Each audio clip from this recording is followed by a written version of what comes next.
Nós somos a equipe responsável por falar sobre a produção de insulina a partir da técnica de DNA recombinante. Nossa equipe é composta por Ana Luísa Lessa, Bruno Levi de Souza e Camille Fernandes. Primeiramente, gostaria de apresentar um sumário sobre o que será falado ao longo desse tema, que é o que é a insulina, a estrutura da insulina, a patologia envolvida no uso da insulina, o diagnóstico e o tratamento dessa doença, e então a produção de insulina a partir da técnica de DNA recombinante e, por fim, as vantagens do uso dessa técnica. Primeiramente, o que é a insulina? A insulina é um polipeptídeo de ação anabólica que é essencial para a manutenção da homeostase da glicose no nosso organismo. Esse hormônio, ele é um hormônio que é secretado pelas células beta das ilhotas pancreáticas em resposta ao aumento de glicose no nosso corpo, principalmente após as refeições. E de que forma se dá essa regulação? Ela diminui a produção hepática de glicose, diminuindo a gliconeogênese e a glicogenólise. Ela aumenta a captação periférica de glicose nos tecidos, principalmente o tecido muscular e o tecido adiposo. Ela estimula a lipogênese no fígado e nos adipócitos, diminui as taxas de lipólise e aumenta a síntese proteica, consequentemente diminuindo a degradação das proteínas. Agora, quanto à estrutura das insulinas. A insulina existe no organismo de duas formas. A ativa, que é a forma monomérica dela, que é composta por duas cadeias, cadeia alfa e cadeia beta. A cadeia alfa é constituída por 21 aminoácidos, resíduos de aminoácidos, enquanto a cadeia beta é constituída por 30 resíduos de aminoácidos, e ambas são ligadas por duas pontes de sulfeto. Quanto à forma hexamérica, ela é constituída pela formação de 3 dímeros, na presença de zinco e pH favorável. O que são esses dímeros? São dois monômeros, duas formas monoméricas que se juntam e vão formando a forma hexamérica.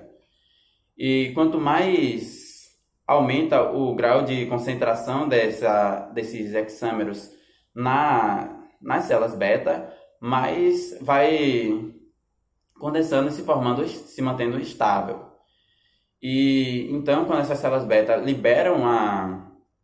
são estimuladas a liberar os hexâmeros na corrente sanguínea, esses hexâmeros vão chegar em um gradiente de concentração menor deles e acaba que vão se dissociando através da combinação da repulsão eletrostática e da redução do gradiente de concentração, como eu acabei de falar. E assim vai se dissociando e liberando os monômeros na corrente sanguínea, que é a forma ativa da insulina. Agora eu vou passar a palavra à minha colega Camille Fernandes. A deficiência na secreção ou ação da insulina provoca uma doença denominada de diabetes mellitus. Esse distúrbio envolve diversas áreas do organismo, como o metabolismo de glicose, proteínas, gorduras, e se apresentam de formas diferentes clinicamente. Elas podem ser classificadas como diabetes tipo 1, ocasionada pela destruição das células beta-pancreáticas, em geral em decorrência de doenças autoimunes, levando a uma deficiência absoluta de insulina. Diabetes tipo 2, ocasionada pela resistência à ação da insulina, associada à deficiência relativa de sua secreção. A diabetes gestacional, diagnosticada durante a gestação em pacientes sem um aumento relativo de glicose. E nós temos também a diabetes causada por desordens genéticas associadas a infecções, uso de medicamentos, drogas, problemas pancreáticos ou relacionados com outras doenças endócrinas. Quando a gente fala de sintomas, eles estão associados com esse aumento da glicemia e gerando complicações crônicas que vão se desenvolvendo ao longo do tempo, como por exemplo, aumento da sede, a sede excessiva, aumento do volume da urina, aumento de micções, perda de peso, aumento de apetite, fraquezas, tontura, visões embaçadas. E esses sintomas, eles vão se desenvolvendo e vão se complicando, gerando queixas respiratórias, circulatórias, cardiovasculares, dermatológicas e por aí vai. Como é que a gente faz então o diagnóstico de uma pessoa que está com suspeita de diabetes? Esse diagnóstico de diabetes mellitus, ele é feito pela indicação de uma hiperglicemia. E são feitos alguns testes como o teste de glicemia plasmática em jejum, que você consegue diagnosticar de forma positiva quando dá maior ou igual a 126 miligramas por decilitro de sangue. A gente tem um teste de tolerância oral à glicose, também que dá quando dá 200 miligramas por decilitro após a sobrecarga de 75 gramas de ingestão. E também temos o teste de hemoglobina glicada, que é maior ou igual a 6,5%, quer dizer que também deu positivo. Lembrando que esses testes não devem ser efetuados de uma vez só. Eles têm que ser efetuados no mínimo 2 vezes para que possa realmente ser considerado diabetes. Como é que a gente faz então o tratamento de uma pessoa diagnosticada com diabetes mellitus? A diabetes mellitus ela não tem cura, exceto em alguns casos com transplante pancreático. O tratamento então ele serve para que você possa fazer uma normalização da glicemia e também tratar os transtornos causados por ela. Então, em muitos casos, em muitos pacientes, você consegue fazer isso através do uso de medicamentos e a adição de hábitos saudáveis, como atividade física e uma alimentação balanceada. Há também a utilização que é o nosso foco aqui, que é a utilização da insulina. Há muitos anos atrás, essa insulina aplicada, ela tinha origem suína ou bovina. Entretanto, essa insulina advinda desses mamíferos tinha algumas desvantagens. Primeiramente, ela, por ser utilizada pâncreas de animais, você precisava de uma grande quantidade desses pâncreas para fazer uma quantidade pequena de insulina. Além disso, apesar da grande similaridade que elas possuem, a insulina bovina e suína, com a humana, existiam diferenças estruturais que em alguns pacientes causavam uma reação imunológica que acabava neutralizando a reação da insulina e fazendo a produção de anticorpos no paciente. Isso causava, claro, uma reação e aí poderia, por exemplo, causar infecções, inflamações na área injetada, o que era bem ruim. E também não se conhecia na época, tinha grande preocupação sobre quais as consequências a longo prazo da aplicação de um hormônio desconhecido, né, que não é seu, de um estranho, no corpo. Então, a partir de 1980, foi-se utilizada, juntamente com a tecnologia, a produção da insulina através da tecnologia do DNA recombinante. Assim, se conseguiu desenvolver uma insulina mais próxima da humana, diminuindo drasticamente esses riscos de rejeição. E a gente vai aprender agora como é que se utiliza, como é que é a produção desse DNA recombinante da insulina com a nossa amiga Ana Luísa. Como acontece a produção da insulina recombinante? Primeiramente, é necessário obter o gene codificante da insulina a partir das células beta-pancreáticas, que são as principais produtoras de insulina. Para isso, essas células vão ser estimuladas a amplificar a sequência específica codificante da insulina. Depois, enzimas de restrição vão ser utilizados para isolar o fragmento de DNA com o gene codificante. E essas mesmas enzimas de restrição também vão ser utilizadas para abrir o genoma que vai ser inserido esse fragmento codificante. Esse genoma é chamado de vetor, e na técnica de DNA recombinante, os principais vetores utilizados são os plasmídios, os cosmídeos e os vírus. No caso da produção da insulina, vão ser principalmente os plasmídios.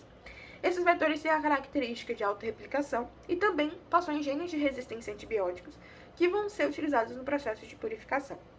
Então, esses plasmídios abertos e os fragmentos codificantes da insulina vão ser colocados em mistura, para que, a partir da atuação da DNA ligase, os plasmídios consigam incorporar o fragmento codificante da insulina.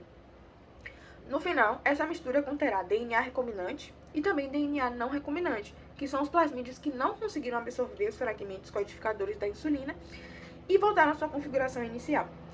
Então, essa mistura de DNA recombinante e o não recombinante vão ser colocados em conjunto com bactérias, que no caso vão ser Escherichia coli ou a Pichia pastori, que são as principais utilizadas, para que essas bactérias possam incorporar e absorver o DNA recombinante ou não recombinante. No final, essa mistura vai ter bactérias com DNA recombinante, bactérias com DNA não recombinante e bactérias que não absorveram plasmídio nenhum.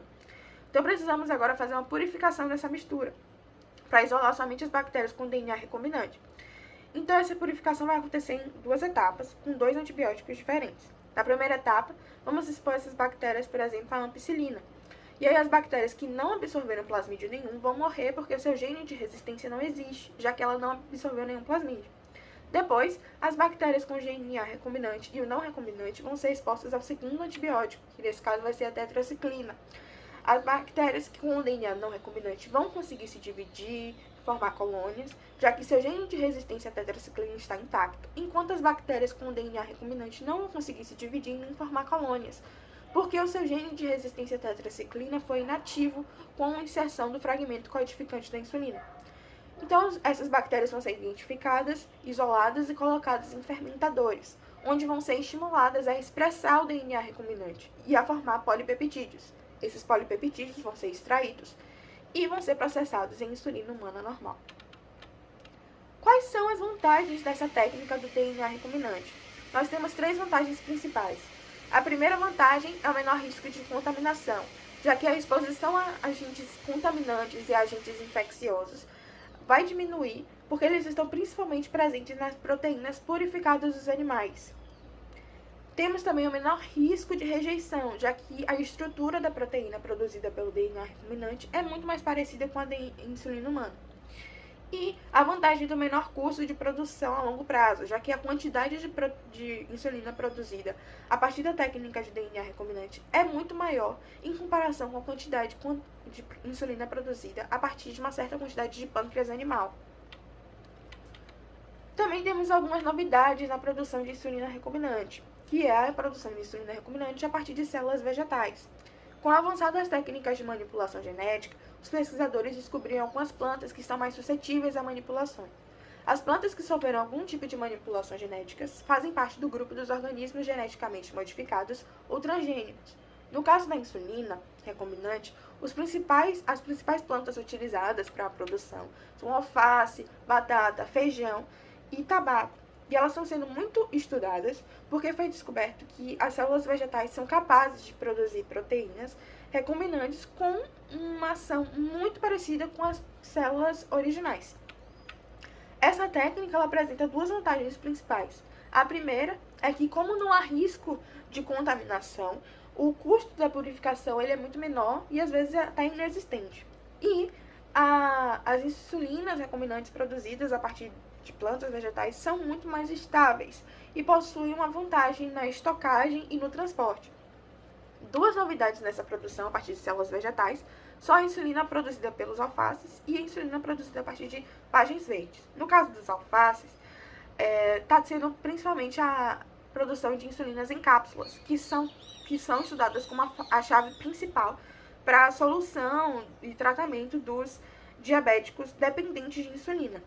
E a insulina produzida a partir de vagem verde foi descoberta porque a vagem verde é um produto muito utilizado no tratamento de diabetes, já que a insulina isolada de vagem verdes possui o mesmo efeito da insulina animal.